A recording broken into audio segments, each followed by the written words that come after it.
give just one piece of advice to a buyer looking to make their first or next self-storage purchase in the next 6 to 12 months, what would that advice be? And I'll start with you, Ben. My advice would be to, buy a deal that you can afford and buy it close to wherever your other, buy it to where you have some data or it's easy for you to handle, from a management standpoint. So I'd buy a deal. I wouldn't stretch. I wouldn't go 70, 75% leverage. I'd be more in the 60% leverage range.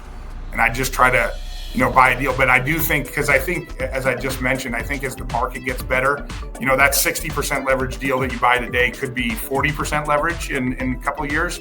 And you could have some embedded equity that you can then refinance out and go buy another deal. So I think really just making sure you're buying deals that you can handle. Great. Ian? Yeah, my advice is pretty similar.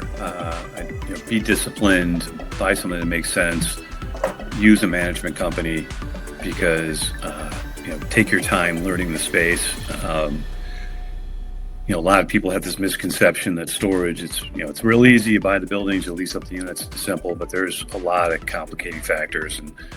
And just think about when I started in this business, and for years, you put up a Yellow Page ad, and that was like it. That was all you cared about. Yeah. Was the placement of your Yellow Page ad, right?